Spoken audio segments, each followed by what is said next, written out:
Hey guys, I'm Ted from Robostore, and today we're going over the Unitree G1 platform. This is the most popular humanoid platform on the market right now. You've probably seen these all over the internet. You've seen them do some crazy things. And we have everything from the basic all the way up to the EDU Plus with different hand options. And we're gonna go over the differences between those options and what's capable of the Unitree G1 platform and what's to come.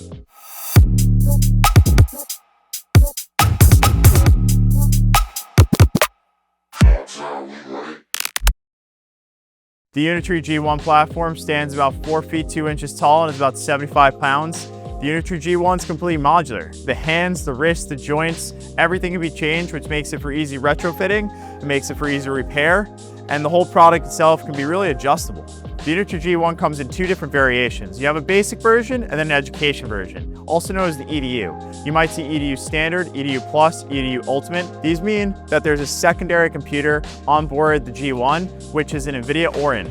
The Orin has 100 TOPS computing power and is basically the architecture behind the secondary development that goes into programming on top of the G1 platform. So we're gonna move over to the basic to understand what the basic is for, who it's for, and what it encompasses. So the G1 Basic has dummy hands on it. It has wrists that only move half motion, and we have a product that's really an out-of-the-box RC humanoid.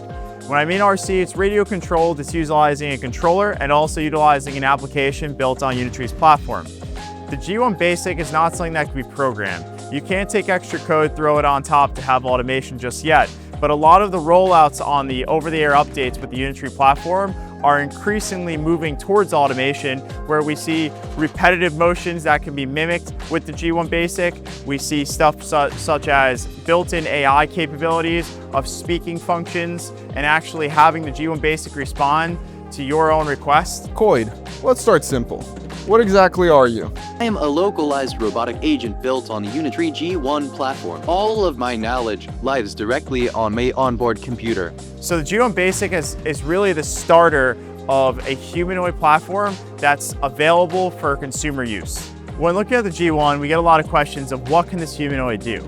So as I move over to the education platform, this is the humanoid that can do. This humanoid is built on the backs of NVIDIA's computing, and that secondary development is so important because this is where you can code the robot to essentially do whatever you'd like. So I'm gonna break down right now the education platform. So we start with the EDU Standard. So as we know, we have our secondary computer ready for development. EDU Standard, you have your straight arm. EDU Plus, you have your maneuverable arm, which gives it enhanced degrees of freedom. Also, on the EDU Plus, you receive an upgraded waist that can be unlocked for full movement left and right. It adds an additional degree of freedom on each side and also helps for teleoperation and future autonomy use. As we look at the education platform, that's standard versus EDU, there aren't any differences when it comes to computing power or the sensors. It has to do with the degrees of movement. When it comes to humanoids, you're gonna hear a lot about the DOF, the degrees of freedom. This is basically how many spots your robot can actually move. Similar to a human where we have almost unlimited degrees of freedom. We can move up, down, sideways, spin. Robots are the same. Robots are working on joints and motors. So as we look at the difference between the EDU Standard and EDU Plus, we're really just looking at degrees of freedom. On our G1 Basic here, think of an EDU Standard as a G1 Basic with secondary computing power. And think of an EDU Plus as a EDU Standard with that computing power with upgraded DOF or degrees of freedom. Also, if you're going to be adding hands, we do offer hands for the EDU Standard, which we then call the EDU Pro models when they're out of the box. So EDU Pro just means an EDU Standard with hands that are already bolted on when you get your robot. Now, all of these movements, including the hands and the future autonomy, right now have to be moved on to the NVIDIA Orin, and the NVIDIA Orin is the base of that computing power where you're going to be programming on top using ROS2 or Python. That's the core. So they're almost like this open source robot where a programmer could take this and start making it work right away out of the box and be able to program on top of the Ubuntu platform with this secondary computer. This is not something yet that we have a UX UI for that you're just going to tell the robot to go get your clothes or go get your food or do whatever you want. This is something that has to be worked on. This is where we are right now with humanoids. It's something to know throughout this presentation of the G1 of understanding that a lot of the abilities are capable in the hardware, but the software and current programming limitations are the issue. which are getting better every day. We're watching new updates over the air, even on the G1 Basic, outperform some of the functions of the EDU just a couple months ago. As we look at the EDU Plus that we have here, so we know it has the upgraded arms, we know it has the upgraded waist, and we also see these tactile Dex3 fingers.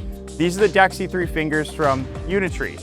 We also know it as the Ultimate Package. So an Ultimate Package is an EDU plus hands that have been pre-built on that are installed here at Robostore.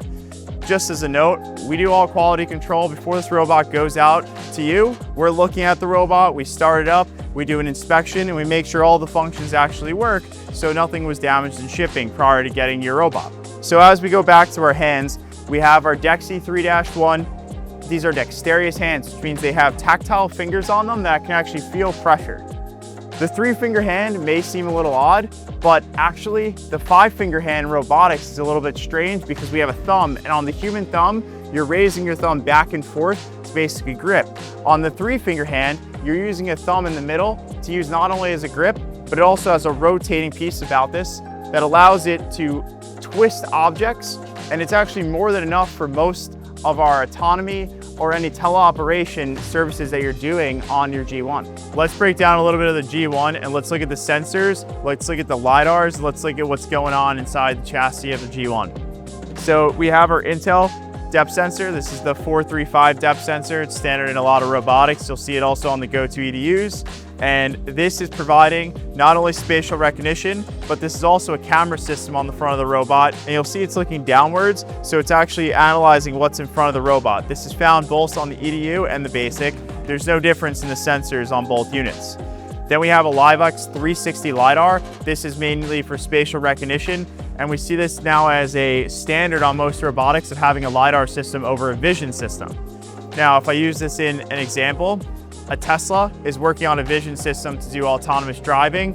The LiDAR system is a little bit quicker. It picks up points and can basically figure out depth perception much faster in a vision system. So this is kind of the next generation of where we're seeing a lot of autonomous movement built around is a LiDAR system. So just as an example, both the G1 Basic and the G1 EDU both have these sensors, and they're pretty much identical. So when you see these two units, you see the price difference, understand one's really for programmability and secondary development, and the other one is meant to be used on more of the consumer side, where you're working with an application and a UX UI that's friendly to everyone to move around this robot.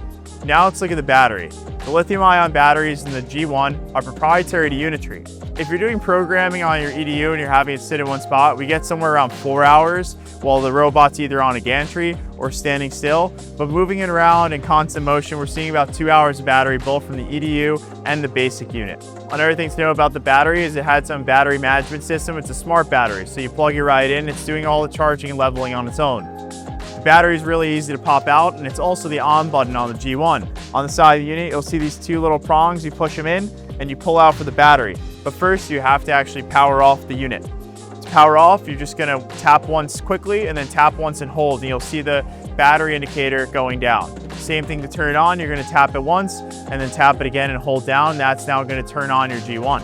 This is your model if you're looking as a consumer to out of the box have a humanoid that's ready to go. On my left, I have the EDU series, and this is the perfect product for scaling in any sort of stage in robotics. Whether you're an advanced programmer trying to push the boundaries of teleoperation or autonomy, or you're just looking to play around, this is the EDU, and the G1's perfect for scaling any operation.